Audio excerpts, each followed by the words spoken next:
meat.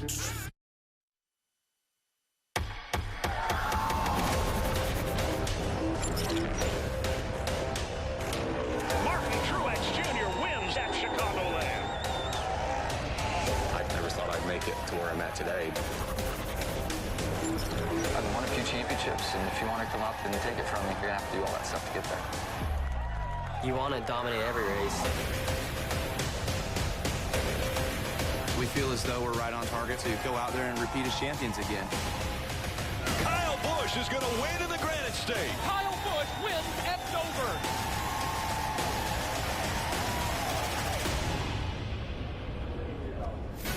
NASCAR Monster Energy Cup Series qualifying presented by Ford Performance from Charlotte Motor Speedway. Take a look at the playoff leaderboard as we enter the second round. It's the round of 12 for the playoffs. Martin Truex Jr. Again, all of the playoff points that were earned throughout the season and the first round, they move on for the 12 that have a shot at the championship. Hello, everyone. Alongside Steve Letarte, Jeff Burton, I'm Rick Allen. Probably the, the most talked about topic since we've been to Charlotte Motor Speedway is Charlotte Motor Speedway. The track has definitely been very talked about, and that's because it's been a tough one to figure out. Well, it really has. Practice opened this morning, and there was calamity right to begin with. They put the sticky stuff on the racetrack. You can see right here that Dale Earnhardt Jr. is in the groove, tries to use a little bit more groove, leaving the corner, gets his right side of that PJ1, and there's no grip whatsoever. So the material that's supposed to make grip actually was way, way slicker. Yeah, we see David Reagan also making a little contact with the wall. Now, his wasn't that bad, but what a save by Chase Elliott. This looks like a surefire backup car up into the fence, but he saves it. He gets slowed down, but this is not what we expected, Rick. I think everybody expected this track, while it would have lower grip, Brad Keselowski maybe, though, gets the save of practice here with the big slide, just slight damage. Everybody expected this track to have grip and that substance to have grip, but it didn't, and Kyle Busch was the final one in practice to prove that. So he had to bring out a backup car. The 88 is in a backup car. A lot of guys trying to figure out, where to run on this racetrack. Now, in qualifying, will it change the strategy? Will they go out very late in the first round, which we've seen so many times at so many tracks with a 20-minute session? Do they wait until the final 10 minutes to go out? Yeah, well, I think it's clearly learned where not to run. That's in those upper grooves. But, yeah, I think that'll be interesting to see. This racetrack normally is very temperature sensitive, so I think teams will sit and wait. I don't anticipate any team running the top in qualifying anyway. I think the biggest issue about the top lane is what do the drivers do coming to get the green flag? Do they leave pit road and run in the high lane in 3 and 4 trying to build momentum to the green flag? I don't think you can take that risk. I think you're going to have to run the bottom. Yeah, I do. I also agree that you're going to have to run the bottom of the racetrack, and while that might be predetermined, the one thing that isn't is how fast are these cars going to go, because as the sun sets and the track cools, speeds go up. I expect to see cars going in, hitting the racetrack, throwing sparks. It's always a tough guess to decide how much you need to adjust your car for night qualifying at Charlotte. Cars getting ready on pit road. Again, the first segment, the first round of qualifying. That's coming up next at Charlotte Motor Speedway. Let's head down to Parker Kligerman. Thanks, Rick. I'm with Ricky Stenhouse Jr. here, who got into this round of the playoffs through the elimination race at Dover. A very tight race there. But now as we enter Charlotte, we're going to this nighttime qualifying. Might need a little speed in that number 17 car there after practice.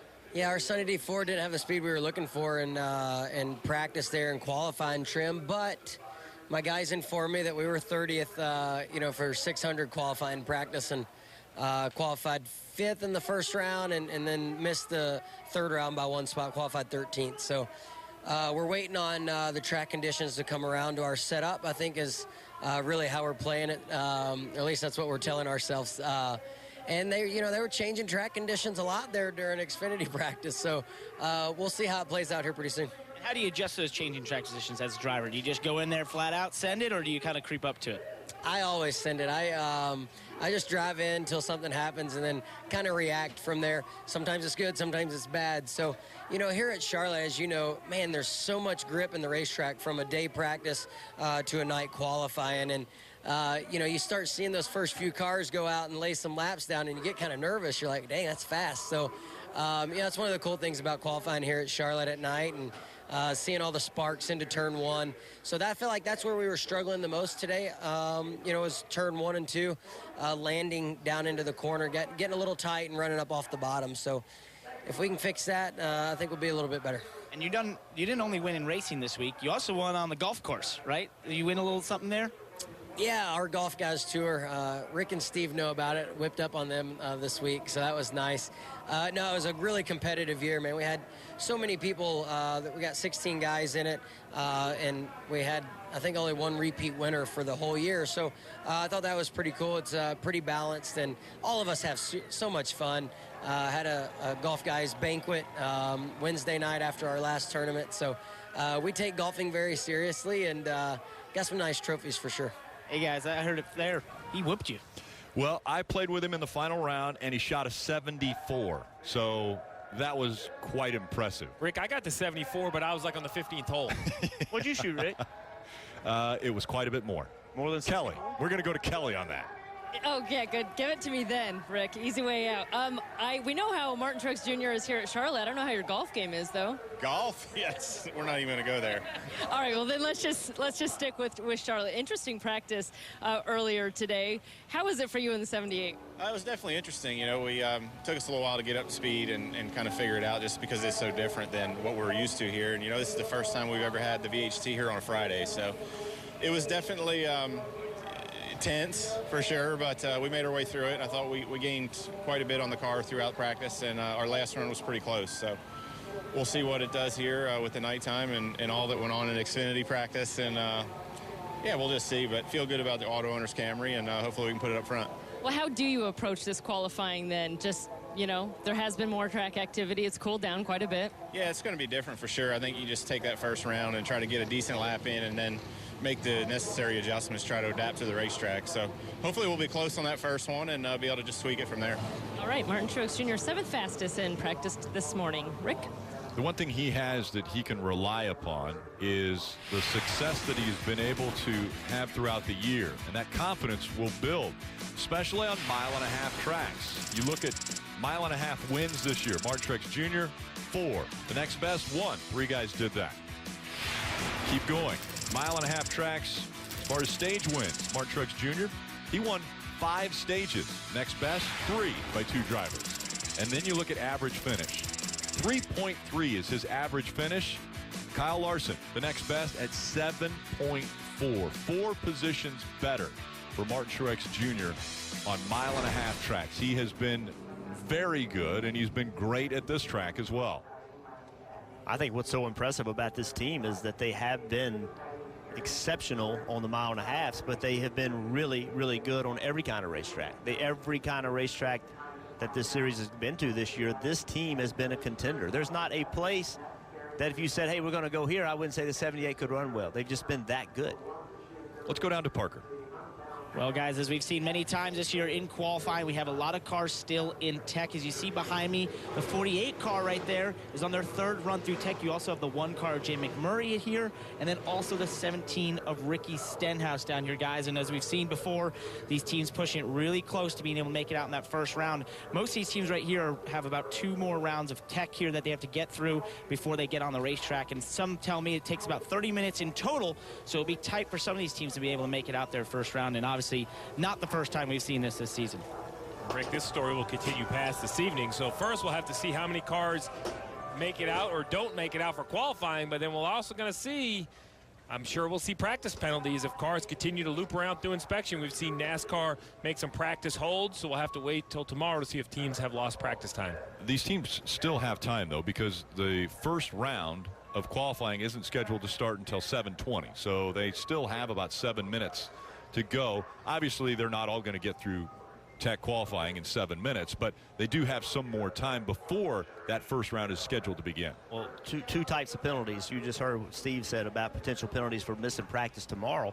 I think that's more significant because remember, we have a day race in Charlotte and we have a day practice tomorrow. So that, to me, there have not been a lot of day races in Charlotte in the last several years. So I think that loss of track time could mean more tomorrow than it would have, say, last week at Dover. Kelly. With Matt Kenseth and a new look on the 20 car. I think it's very cool. How did it feel in practice today? Well, we only ran about 3 laps, and I'm sure it was well documented today. The track conditions were fairly challenging, so we didn't really get to run a whole bunch, but I thought our Tide Pods camera seemed to have good speed. Just once the track comes in, just need to be able to do a better job of getting in the corner and getting the speed out of it. You're a 2-time winner here, and you yourself have said just how important track position is. That starts here tonight. So what's kind of the strategy or thought process to go for that pole? Yeah, I have to do a better job of not making mistakes. You know, we need to qualify good. We can't speed on pit road. Need good strategy, good pit stops, and you got to be good on restarts. So those are all the things you really need to put yourself in contention. And, of course, you got to be able to get it done once you're up there. All right. Matt Kenseth will be looking for his 3rd win come Sunday, Rick. And in the back of his mind, he's got to be thinking there's only 7 more races in 2017, and his future is still up in the air. Doesn't know where he's going to land in 2018. It's down to 12 drivers that have a shot at the championship trophy, the Monster Energy Cup Series, and the 23 racetrack represented as a part of that trophy. Take a look at the improvements that have been done to Charlotte Motor Speedway, and one of those is you look from the grass there where it says Bank of America 500 to where the road course is going to have a little kink coming off of turn 4, which is now turn 4, but that little chicane right there is now surrounded by synthetic turf. And so that synthetic grass has been put down for a couple reasons. They wanted to make sure that a lot of the drivers have said that the abrupt hitting of that grass has torn the cars up more than it just being grass. So what they've done is they've made sure that it's the same height as the asphalt when you're coming off of the turn, so that it won't tear the cars up like it has done in the past. We've seen numerous cars get the splitters torn off, the front ends torn off, but this was the manpower and the materials that were used to put together this little turf area here coming out of turn 4. A great effort. You know, look at that, 1,100 gallons of glue, so it's actually glued to the surface of the racetrack. And then it has 300,000 pounds of sand poured on top of it for weight, but also to slow the cars down as they get on it. So, you know, we've seen so many cars just destroyed by spinning out and going through the grass, having some kind of a problem. And you think about Carl Edwards, he actually won the All-Star race and just destroyed the front of the car. Some people said he did that on purpose. I think it's ridiculous to think that he could do all that and realize he could do that damage. And then Steve's favorite. You like that one, don't you? That was a painful one, but that shows you how easy it was. That was just a left front tire dropped into the grass, and it completely destroyed that race car as well. And again, Eric Jones, same thing. Just, you know, that's just, you don't have good vision right there. You turn left, trying to get better vision. Next thing you know, you're in the grass. That's happened for a long time at Charlotte, but without damage. But now with the splitters on the ground, you have major damage. Ultimately, it cut his tire. And then Steve at Kansas last year, it was one problem after another. Yeah, it's just, I think that track is so susceptible to losing control off turn 4, and as you come for this big slide, you see Kurt Busch digging in, and as you mentioned, just the proximity to the ground. These cars are so low, even the Xfinity cars. We see Cole Custer here go in, big contact, tears the nose off that 5 car. And Brendan Gaughan off turn 4, once again, just at the end of that grass, and the splitter just digs in, and the front end gets completely destroyed. It continued on Sunday into the Cup race. And I applaud, you know, Bruton Smith, Marcus Smith, everyone here at Charlotte Motor Speedway. They've always been innovators, trying to find ways to improve whatever it is, whether it was night racing years ago or the pre-race festivities, and now something as simple as what kind of material is going to be used where it's not asphalt. The drivers have been vocal because not just destroying the race cars, but also I think there's some safety opportunities. By getting rid of that grass, you can keep it much smoother. Cars have less of a chance to get airborne. So we'll see. And just like you predicted, Jeff, the clock's been running now for almost a minute, and we've yet to see cars hit the racetrack.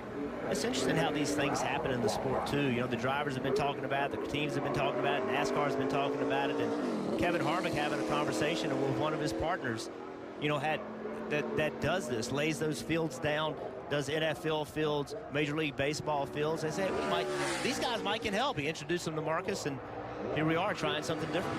Yeah, the Harvicks and their foundation have been associated with Cal Ripken, and they have also been able to build great facilities for kids to take advantage of and use. And they've been putting down this synthetic turf as well, so that they can have a great place to enjoy and play and have fun. As we see the first car to take to the track, David Ragan. So you heard Ricky Stenhouse Jr. talk about how in Charlotte you have to understand the pace is going to pick up a lot, and you've got to drive the car differently. So everybody on pit road, everybody in the trucks and trailers down in the garage right now, they're watching David Ragan's lap time. They want to understand exactly how fast he goes and compare it to what he ran in practice. And we'll do the same. A lot, Rick. 3/4 of a second pickup. David Ragan goes 29.154, 1 lap and done. So what's 3/4 of a second? That is a ton. I mean, to pick up 3/4 of a second on a racetrack that's a huge number. That's driving way harder. That's completely different setup. If you didn't change setup before this qualifying, picking up 3/4 of a second, you're in trouble. That is a massive pickup. I was going to answer your question with like 90 thousandths a Packer, but nobody would have understood that answer. What I mean by that is very simple. I was going to say a football field. Well, here's the difference. What it is it's top speed. You're entering the corners 4, 5, 6, 7 miles an hour faster. So when you slam into that banking going 7 miles an hour faster, the car wants to travel more. It wants to hit the racetrack. So as a crew chief, my job is to give my race car driver, Jeff Burton, an opportunity to drive in that aggressively without hitting the racetrack. So those are the setup changes Jeff discusses.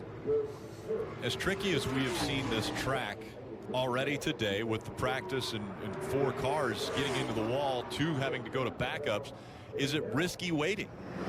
Is it a risk for maybe some of those guys? A Kyle Busch, who wrecked his car very late, he will be going out there with a backup car for the very first time, try to run the fastest lap he can.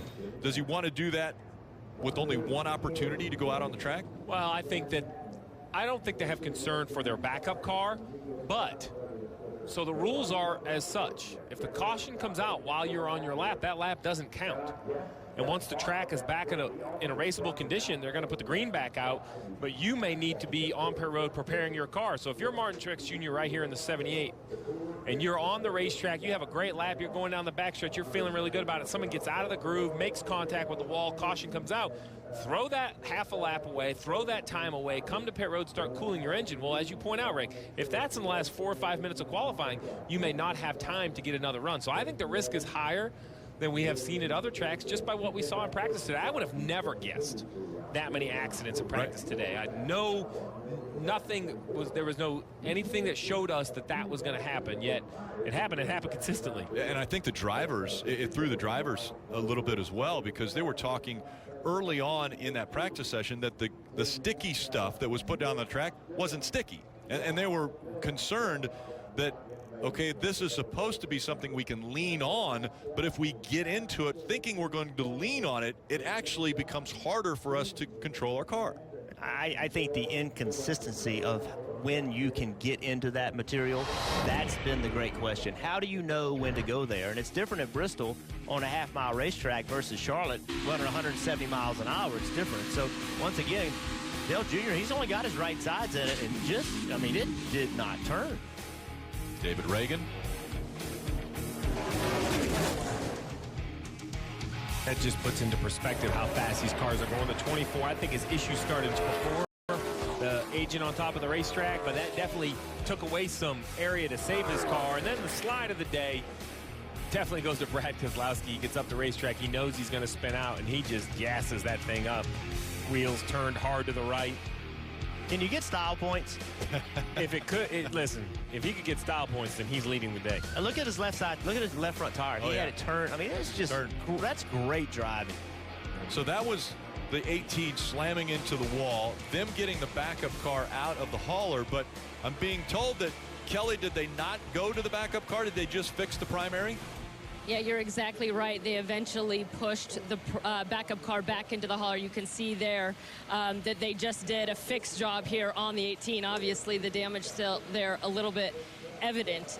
So that is their primary car that they're going to qualify once they get through all the inspection. You still see they're rolling the car out now.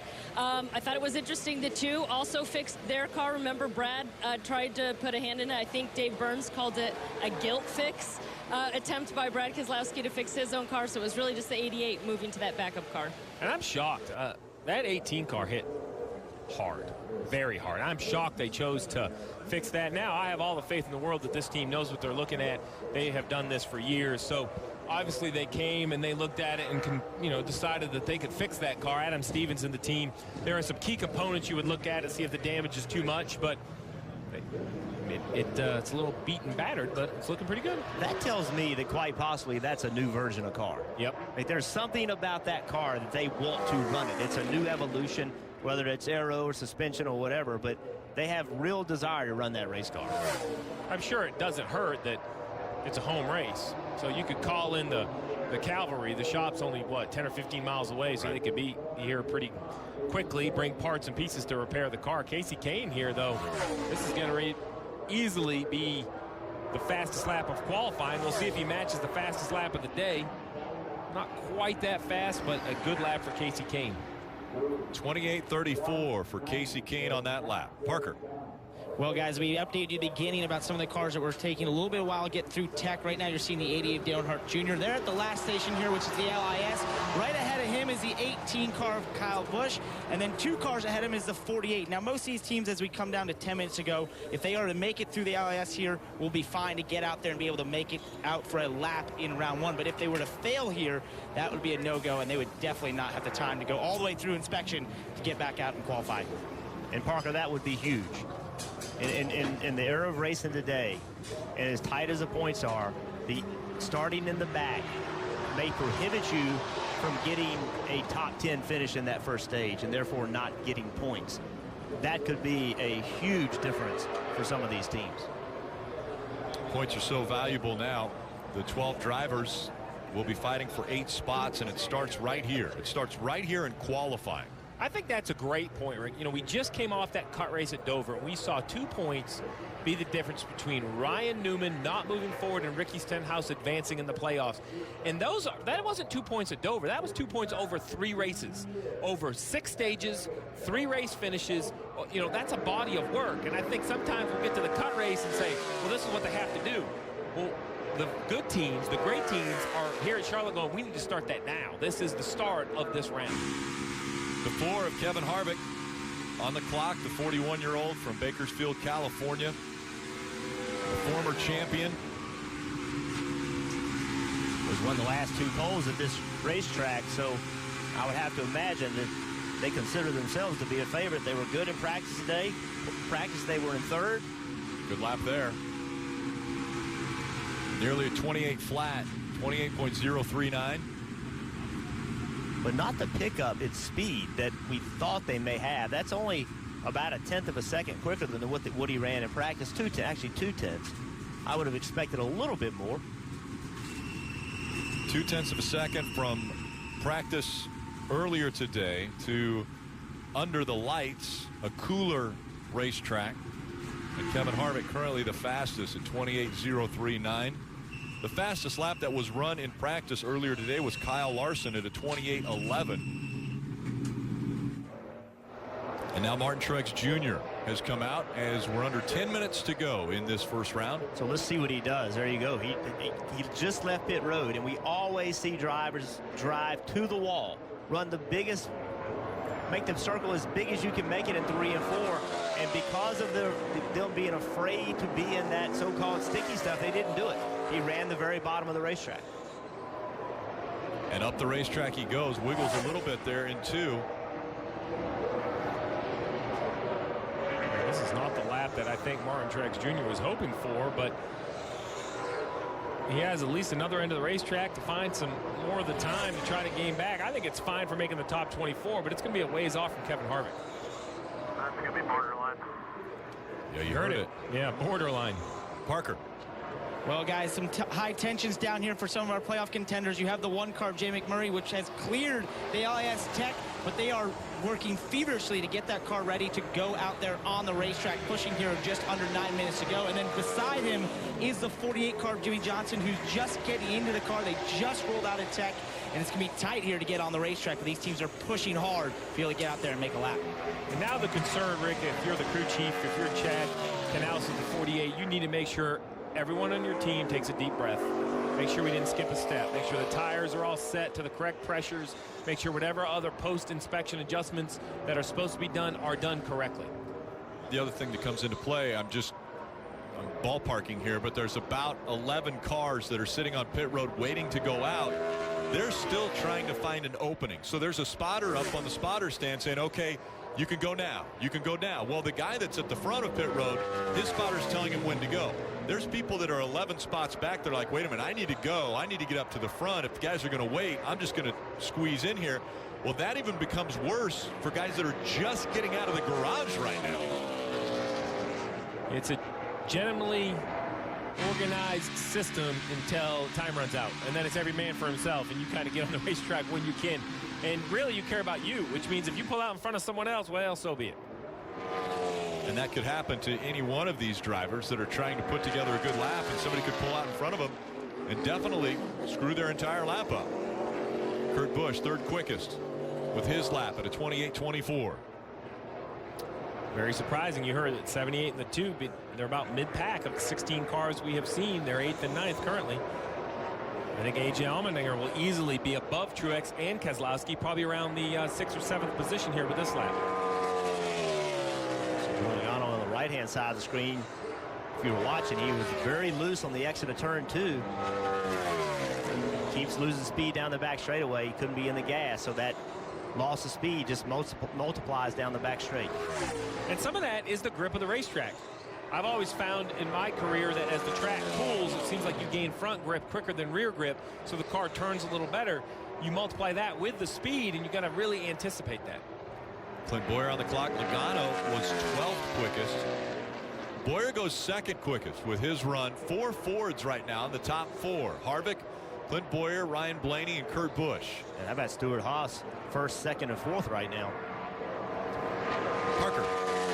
Well, guys, just another update down here in the tech line. One of the last cars to roll into the LIS is the 88 of Dale Earnhardt Jr. Remember, he hit the wall hard in practice, went to a backup car, felt like they had speed in this car, but they are going to be very tight to be able to roll through the LIS and then get out there to qualify. Unfortunate if he's not able to get out there in his last race here at Charlotte. Hey, Parker, so this isn't the first trip through for the 88, right? Even though they're in a backup car, they've already had one attempt through the system? Yeah, it's just multiple attempts, actually. I believe this is their 3rd attempt, and so they actually will be docked 30 minutes tomorrow in practice. Yeah, so I think that's important to note, that the backup car probably put them behind, but how NASCAR works is everybody gets one attempt, and then everybody that failed gets a second attempt, and then everybody gets in line again. You don't kind of cut and budge. Basically, once you fail, you go to the back of the line. So even being behind with a backup car, they've still had some opportunity. 25 cars now have taken time in this first round with just 5.5 minutes remaining in round 1. Everybody's shooting for Harvick, but now the cut line is at a 29.60. That's going to move up quickly as soon as these cars get out on the track. And Rick, this is the first opportunity for Chase Elliott to put Dover in the rearview mirror. Such a great run that came up just 2 laps short when the 18 of Kyle Busch ran him down for that win. And we've talked, Jeff, that we think that's really the key. He has to look at that as a great race, not a disappointment, and move forward. And he can do that here with a good qualifying run, kind of get the momentum going. He comes in 6th on the chart, right behind Micah McDowell. What a nice run for Micah McDowell, currently in the 5th position. And Stenhouse Jr. He went to 17th, right behind Truex, right in front of Keselowski. So the guys that are fighting to stay in the top 24 that are also a part of the playoffs, Truex Jr., Stenhouse Jr., and Brad Keselowski. Those 3 are 17th, 18th, and 19th. Jimmie Johnson didn't waste any time going on the racetrack after that late through inspection, but that car had a big wiggle. That left front tire was working, and it looks like this lap right here, it's right on the cut line, only 7/100ths ahead. We'll have to see of a good 3 and 4.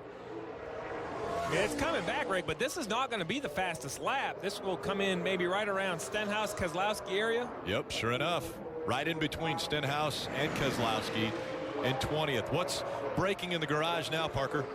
Well, guys, arguably the fastest driver of the first round of the playoffs, Kyle Busch in that 18 car, just rolled out of the LIS. He's getting in there. As you can see, these guys are pushing really hard right now, coming under 4 minutes to go here in qualifying. It's going to be tight if they make it out at all. And Rick, this is when it comes down to being organized, being trained. You see right here, everyone has a job. Everybody has their specific duty, their specific task to get that car on the racetrack. No one even has to converse with one another. They know this is something this team has rehearsed to get their car out there and perform at its best. Suarez with a good lap in fourth. And one thing you mentioned a minute ago, Rick, is the line at the end of pit road. Well, the advantage for the 18 is that they have waited so long that that line doesn't exist anymore. There's only one car at the end. So as soon as he rolls off on pit road, he can just roll and get his lap in.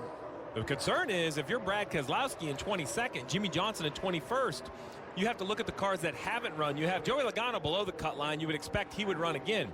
But you have Kyle Busch and Dale Earnhardt Jr. who have yet to make a lap, as well as Eric Almirola. So cars that could definitely advance and move you below that cut line. Almirola now on the clock. And already in the green as he enters turn one. And these are the cars that Stenhouse Jr., Johnson, Keselowski, these are the cars that are going to determine. You're pretty sure the 18 will run faster. Eric Jones will probably run faster. What about the 43 car? Those cars, you're not real sure. They're going to determine if these cars got to run again or not. Earnhardt Jr. is going to run faster. I mean, you would expect him. He's in a backup car, but he was very quick in his primary to start off with. Yeah, but a couple attempts in that backup car were not really up to speed. They had a hard time finishing their lap. It was so free. So maybe they can make adjustments, but I'm not sure he's a guarantee for the top 24. I don't even know if he's going to get on the racetrack. Yeah. That's the other question. Well, I guarantee you have to get on the racetrack to make the top 10. No question. So Kyle Busch. So Jeff, this always just amazes me, and I was responsible for putting these cars together, but hey, it's a backup car. We've put it together. Go out there, no practice, no time. Well, it's not a backup car, excuse me. It's a repaired primary car. Go out there and drive it like it never hit the wall. It gets perfectly fine. It's trust. It's plain and simple trust. You know how hard the people on your team work. You believe in them. You trust them. You trust them with your life, literally. That's what you have to do. You don't even think about it. You just drive the thing like you are pretty sure it's going to be okay. He's been on the front row of the first 3 playoff races, and this definitely isn't front row speed, but it could get him into the second round. Kyle Busch goes 14th quickest, so he will definitely move on to the second round. Let's go back into the garage and Parker. Well, guys, with 1:38 left, the 88 of Dale Earnhardt Jr. did roll out, so it looks like they're going to get to attempt a lap. Wow, that's tight. And look at the cut line on the left side of the screen. Look at that. 4 guys in the playoffs.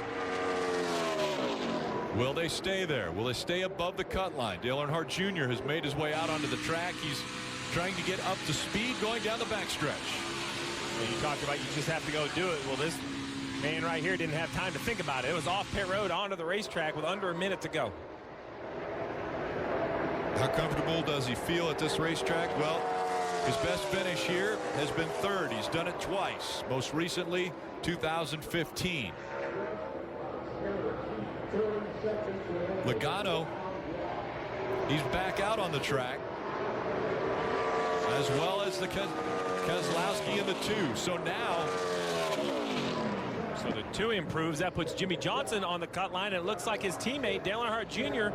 will eliminate the 48 from the top 24 right here. This is a great lap for the 88 who struggled with this backup car a little bit in practice. Nice job, P16. 16, he's going to advance into the second round as the clock winds down. 1 second, no seconds left on the clock. Jimmy Johnson, the 7-time champion, will not advance to the second round. And Jeff, you said it best. Why does that matter? Because it's going to be very difficult to get from outside the top 24 inside the top 10 in the first stage of the race when points will be awarded. Remember also, 8 wins at Charlotte for Jimmy Johnson. Didn't even make out of Q2. Kevin Harvick was fastest. We'll be back here from the drivers after this. Ford Performance. It is playoff time, so gear up with the pit crew and get the latest NASCAR t-shirts and hats and die-cast at the NASCAR shop. You can visit NASCAR.com/shop today for all of your favorite drivers' gear. Take a look at 25 through 40 playoffs. Only one driver that's in the playoffs didn't advance out of round one. Jimmie Johnson, who's sitting with Kelly Stavist. And Rick, we saw it was a little bit of a hustle, Jimmy, for your team to get out of tech, but what were you lacking or what were you dealing with on that qualifying run?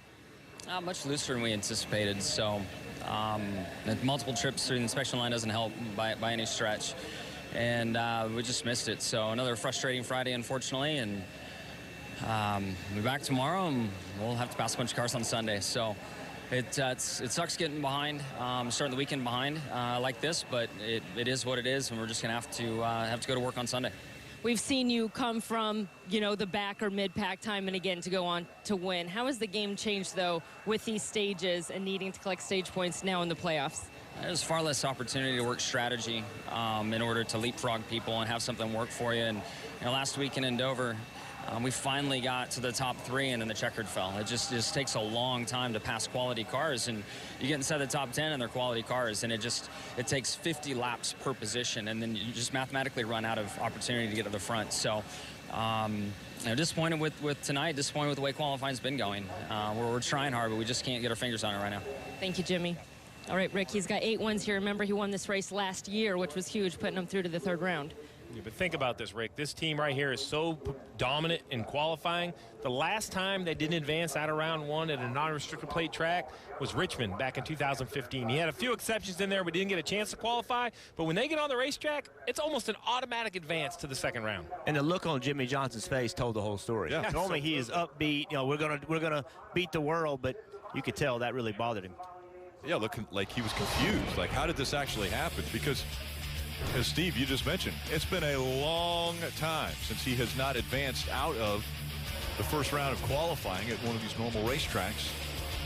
He proved at this race last year, though, that he's never out of these races. He won this one on a restart. And, Jeff, you mentioned it. I think what maybe is even more disappointing is they had such a positive week last week. It wasn't an outstanding. It was Chase Elliott that was up there leading and battling for a win, but it was an improvement out of this 48 that we've been kind of waiting to see. They couldn't carry the momentum forward this week. So big surprise, one of the playoff contenders and one of the favorites at this racetrack doesn't make it out of round 1 in qualifying. Clock has started for round 2 of qualifying. This is only 10 minutes in this round, so maybe a little more urgency of cars getting out there trying to break into the top 12. Very impressive runs in the 1st round by Michael McDowell. He was the 7th quickest in that 1st round, actually 6th quickest in the 1st round. Also, Chris Buescher put up a great lap, was also inside the top 12. He was 10th with his lap in the 1st round. We'll see if they're able to keep that speed into this 2nd round. This view right here, man, it looks fast around this place. I mean, listen, he's barely out of the throttle, back in the gas. And the front straightaway, look at it. It seems dark. Doesn't it seem a little dark? It does. I think there's some lights off on pit road that shine back on the racetrack. I wonder if that's not for the modified race, because it would be their turns 1 and 2. They'd be turning into the lights, which is later this evening. But there is a dark spot. You see Kevin Harvick on the left side of your screen. Well, watch right here. It seems pretty lit, but just past the start-finish line, it seems to get just right there. A little bit of darkness and then reappears. Well, Harvick at 28.13. Pretty close to what he ran in round 1. Denny Hamlin out on the clock, and he goes 28.20. Oh, man. Denny's got the helmet cam. I know some people on social media were asking if the helmet cam was going to be back, and yes, it is, and Denny Hamlin will be wearing that. And I think it's important to thank Denny Hamlin, crew chief Mike Wheeler, everyone at Joe Gibbs Racing for committing to wear this, to give this fans this great point of view. Denny understands. He loves it, too. He was like, man, what a perspective that is. You get to almost feel like you're driving one of these cars. That's as close as I want to get. Especially after I saw what Dale Earnhardt Jr. and Kyle Busch, those guys did earlier today. Kurt Busch at Indy ruined it for me. That helmet, that onboard of the wreck at Indianapolis, that was enough. Every now and then I'm like, you know what? I think well, no, I couldn't. Let me rethink that. No. Martin Truex Jr. back out on the track, and this is his 1st run for the 2nd round. And Truex, he is already 2/10 off of Kevin Harvick's speed. I don't think, unless he can pick up in 3 and 4, I'm not so sure this is going to be good enough. And up the track he goes. Now he got his left front on that paint. He did the same thing in 1 and 2 as well. He was way low on the racetrack. 28.49. Are you projecting that doesn't stay in the top 12? I am projecting that does not stay in the top 12. Yeah. I'm not sure. Austin Dillon was faster. Ryan Newman also was faster. Now we'll see what Ryan Blaney has for him.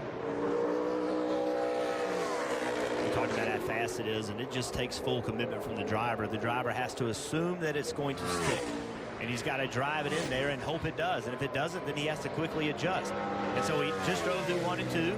Car did something. Now he's adjusting in 3 and 4. Maybe he lifted a little earlier. Maybe he drove in a little bit deeper. He understands now the grip the car has. But 1 and 2 is a science experiment. 3 and 4 is applying what you learned in 1 and 2.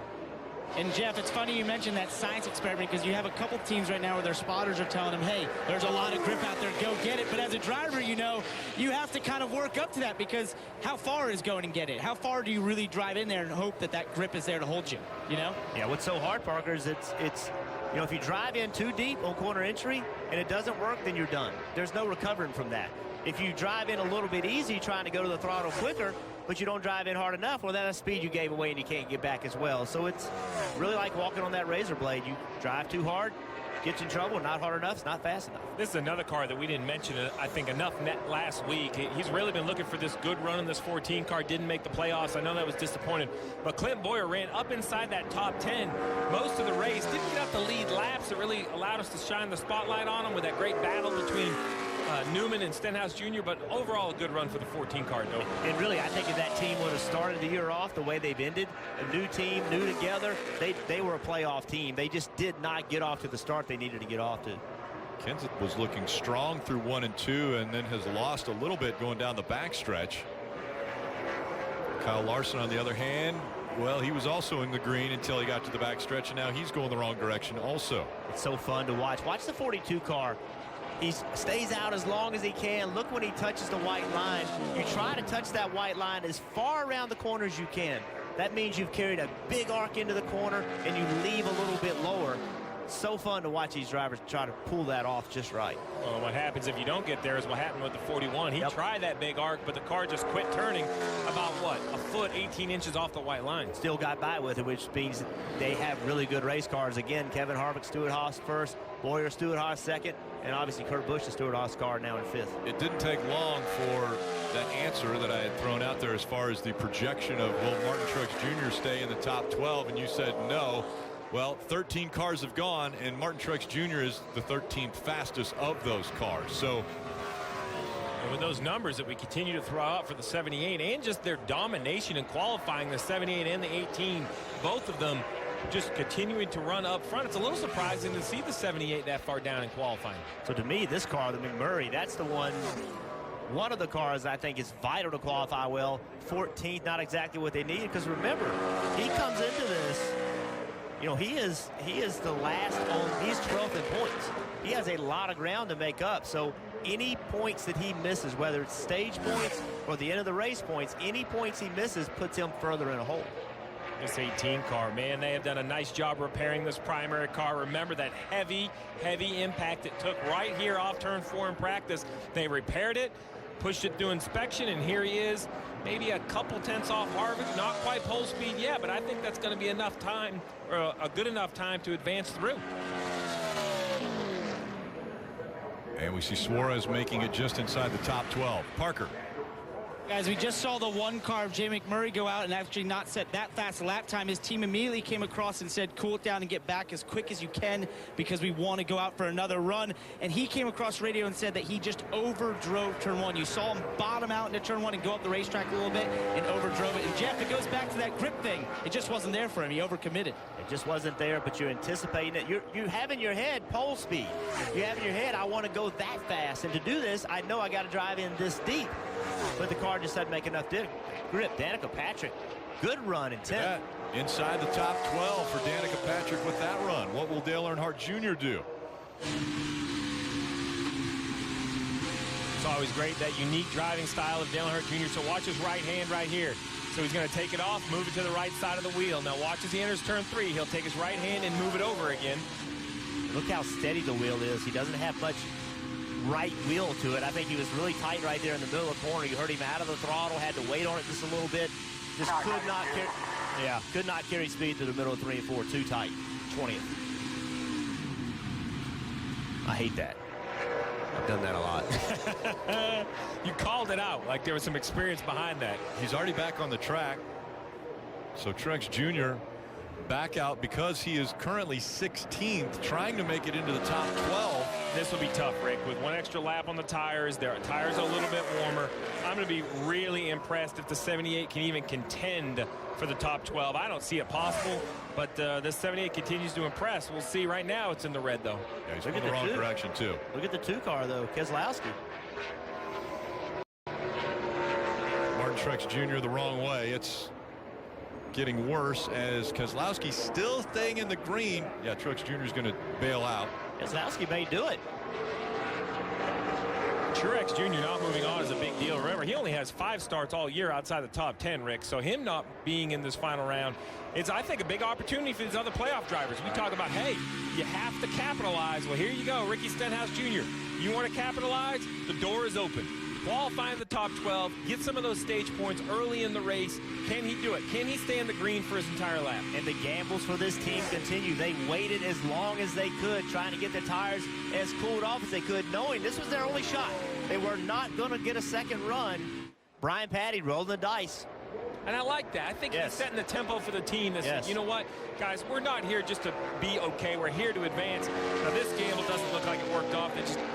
They just don't have the speed in 22nd. But they weren't slow because of the gamble. They're slow because the car's not fast enough. And Brian Patty knew that. So he waited as long as he could, trying to get all he could. Blaney went out, tried to break into the top 12, not able to do it with that lap. Under 15 seconds to go. And Austin Dillon is on the clock. He's currently 13th. It'll be so hard for Austin Dillon to be able to pull that speed back. You can see he was a little bit off getting into turn 3. Well, that's probably not going to get better. Your tires are just hotter. McMurray, though, only 5 100ths out. He said he overdrove it last time. Can he find the limit of this car? That looked like he didn't get to the bottom of 3 and 4. I'm guessing tight. It just wouldn't turn down to the bottom. This lap's not going to improve. Still in the red. McMurray, no, he stays in 18th. So the strategies for the race are already starting to be set. This qualifying has already told Ricky Stenhouse Jr. and his team, hey, we might have to gamble a little bit. It's already told McMurray and his team, we might have to gamble a little bit and try to get better finishes in these stages. Rick advantage, Matt Kenseth, Chase Elliott, both guys below the current cut line, go to round 3 for qualifying. I think big surprise as well. Martin Truex Jr. below 15 through 24. 4 names highlighted in yellow. Those are the playoff drivers that didn't advance into the 3rd and final round. Kelly. Yeah, and on that list, you see the name Ryan Blaney. He'll start 15th on Sunday. I know this is not ideal for you, but how do you make the most of it come the race time? Just do the best we can. Try to pass some cars. We'll see how easy it is to pass. But, you know, we had good speed on our first run, and our second runs we were never very good in practice or anything like that. We lose a lot of speed and grip, but hopefully we can get our race car a little bit better for tomorrow, and we'll see if we're racing Sunday or Monday, but hopefully we can work our way forward and just have a smooth 500 miles and see where we end up. Ryan, thank you. Parker? Well, Kelly, and only the 6th time all year, Martin Truex Jr. does not make it to the final round to qualify. That's a great stat. What were you missing out there to make it into the final round? Dramatic. I know, isn't it intense? It's just qualifying, yeah. Yeah, we just missed it a little bit. I don't really know why, honestly. I felt pretty good at the end of practice, and the car was just way freer than it was earlier. So it's one of them things, race cars. That's all it takes. Just a little free, guys, there on the 78. Little free. He was saying dramatic. Well, the reason being is Martin Truex Jr., he's got to be the favorite for these playoffs. He has been dominant already to start off with. The Japanese Grand Prix. Race coverage begins at 12:30 a.m. Eastern on NBCSN. Now, I asked DJ during the Xfinity show. He was over there for the first Suzuka race. Did you make any trips over? Yep, I ran the oval. Oh, Motegi then. You ran the oval. Yep. I went 1 year for Suzuka and one year for Motegi. A couple trips. What a cool circuit, though.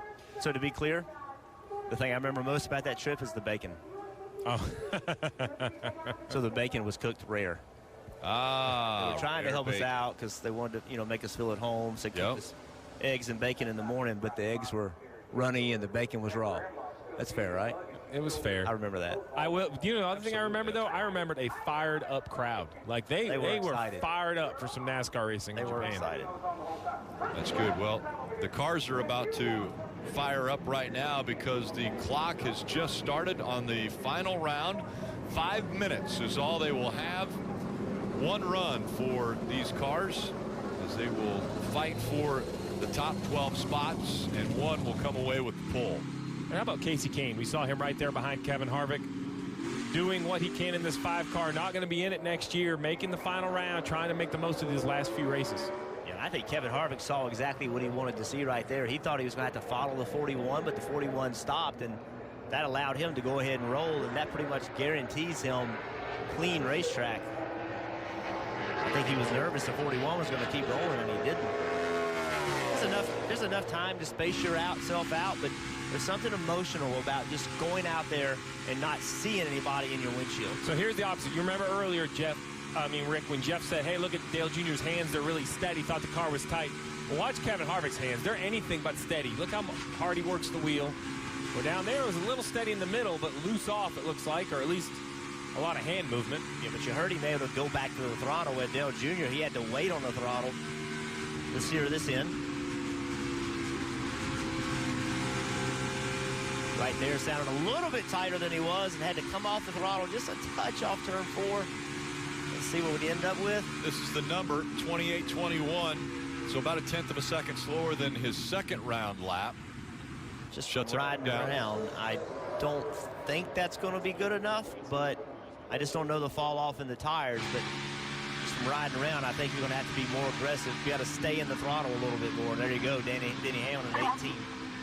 He won 28.18. It's milliseconds. The difference between running an 18 and a 21, you can hear it, like when they go back to the throttle and how aggressively they're able to stay back in the throttle. But it's just so small.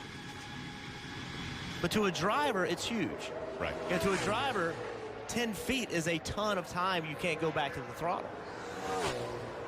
Kurt Busch now on the clock. So it's Denny Hamlin, Kevin Harvick, Kasey Kahne. Those are 3 that have already clocked their laps.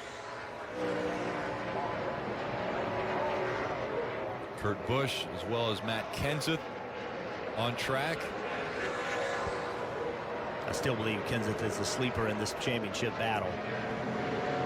They've run well. They haven't finished as well as they run. They're going to have to fix it. But they have the speed, I think, to get it done. Kurt Busch goes 3rd quickest ahead of Kasey Kahne.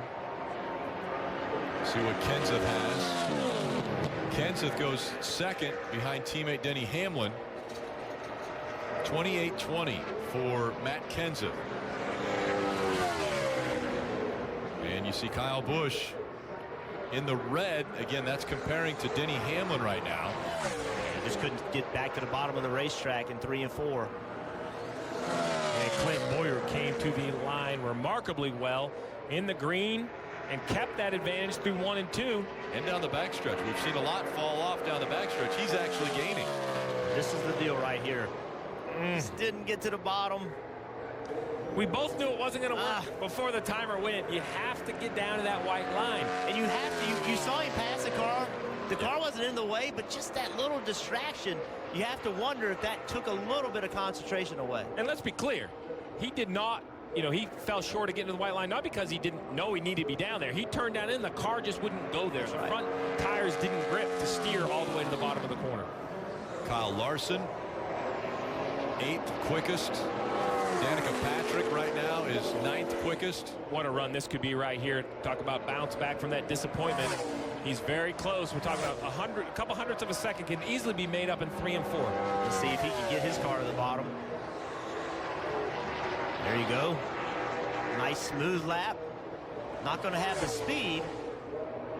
So why is it hard to get the car on the bottom of the 3rd run? Because you don't know the fall off on tires. You know how the car just drove. but you don't know how it dries the third time out. You're Right. just taking a guess off of what you did the first 2 runs. Well, so Chase Elliott got to the bottom. Why didn't it go to the green? Well, it tells me that he either was off the gas a little too much or a little too much brake to get the car down there. You know, you slow down so the car gets there, but it wasn't carrying the speed that you mentioned, Jeff.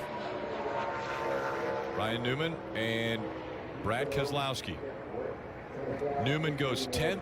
Keselowski the last one as we see the clock ticking under 10 seconds. Keselowski the final one to go across the stripe, and he's 6th quickest. So Denny Hamlin is going to claim the pole for the Bank of America 500. It will be a Joe Gibbs Racing front row. Denny Hamlin and Matt Kenseth.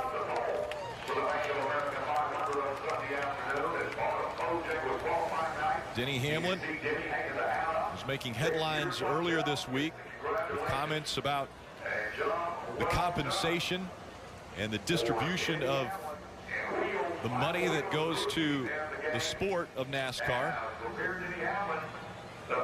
And he was talking in generalities about the teams and hoping that they could get a little bit bigger of a portion, especially of the TV money that was distributed. And I think a lot of people pointed the finger at him and said, well, wait a second, you're well paid. Why do you think you need more money? And he might not have said exactly how he wanted to say it, but he's showing right now why he's one of the best in NASCAR after winning the pole for the Bank of America 500. And he's standing by with Kelly. Not a bad way to start off round 2 of the playoffs here for you, Denny, edging out your teammate Matt Kenseth, but this is your first pole in more than a year. How big to get it at a race like this? Yeah, it's good. You know, you always like keeping streaks alive, and you know, hadn't had a pole this year and had one every other year, but it's good. You know, we've been so close, and we've made so many final rounds and been in the top 5, but not as fast as our other teammates. But you know, today we adjusted on it, got a little bit better each round, and had some good results. Everyone talks about track position everywhere we go, but really here at Charlotte. So how advantageous for you to start up front? It's really good. I mean, this is a track position, you know, type racetrack. All of them are, but any mile and a half you go to, you want to have the #1 pit stall. You want to be out in clean air. And good thing with our FedEx Toyota, we had a good fast car and put it on the stop. All right, Denny Hamlin will be starting from pole alongside the guy standing next to Parker. Right, Kelly. Matt Kenseth, and he was actually being very animated over here describing the race car. I got to ask you to describe what those were. There was some dance moves there or something. I didn't know you were standing behind me. You're real sneaky like Mr. Deeds. Yeah, it just got loose coming to the green, really. Our lap was good. That was our best lap we ran all day. It was a great time for it. I got a little too aggressive trying to get to the green flag and just kind of over-rotated the middle a little bit and had to roll out. So I felt like it cost us a little speed there. And we've watched this racetrack change a lot throughout the day, obviously, with the PJ1 being put down the top. They had some of the speedy dry go down. What have you learned about the racetrack as we go into the weekend there from here in qualifying? Well, earlier today, I thought they sprayed oil by accident. I thought they got the drums mixed up or something. So it's been very challenging today. I was probably one of the most conservative drivers to get out there and kind of arc in where I needed to. And certainly that cost us time until we got to round 2 and then got a little more comfortable and they could finally adjust the car to what we needed. So I just need to do it just a tick better job that last lap. Guys, I'd say conservative works if you look at the speed they had in that 20. Smiles out of Matt Kenseth, as well as Denny Hamlin. Denny Hamlin, 2 wins already this season.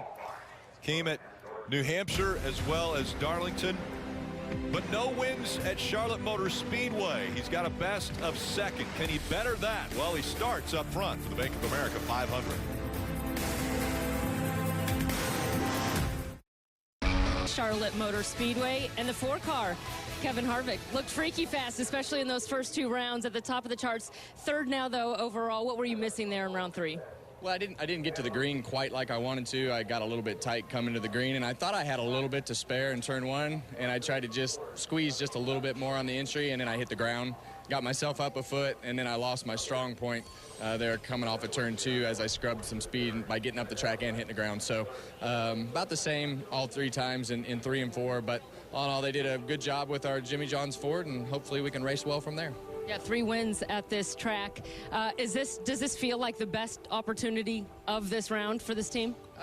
We've won all 3 of them, so you know it's this is just one of those deals where we just got to dot all the I's and cross all the T's. I think our cars have had speed, the 2 out of the first 3 races at Dover and at Chicago, and I felt like we've made some ground since the end of the season. Obviously, Loudon wasn't our strong suit, but these types of racetracks, I feel like we've made some ground and our cars have speed. So we got to capitalize on Charlotte and Kansas for sure, and Talladega is going to be Talladega, but our cars have been really fast there too. So we'll race hard. All right, certainly showing a lot of speed in that SHR camp today. And SHR, they have switched over to Ford for the 2017 season. Take a look at where the top Ford drivers will line up for the race. Harvick 3rd, Keselowski 6th. The playoff drivers, Blaney and Stenhouse Jr., 15th to 22nd. Yeah, you see Boyer there in 5th. That's only his 3rd top 5 start in 2017 for Clint Boyer, but coming off a good run, 6th last week at Dover. And Jeff, we mentioned it when it was live on the racetrack. He had a good lap going through 1 and 2, and you said it coming down the backstretch how 3 and 4 would be, and it was this close. Well, you can see right here, he drives in the corner needing to be on the bottom of the racetrack and just never got there. And so at home you can be saying, well, why didn't you just slow down and get to the bottom? Because Clint Boyer knew to sit on the pole, he needed to drive in the corner the right amount of speed, and he did that, and it just didn't stick. But that's something that you're talking about, getting out of the throttle 10 feet, 12 feet at almost 200 miles an hour. That's how close it is between getting to the bottom and not. But had he done that, we saw Chase Elliott, he was able to get his car to the bottom, but he qualified 7th. So it's not just about getting to the bottom, it's being able to have the speed and getting the car to the bottom.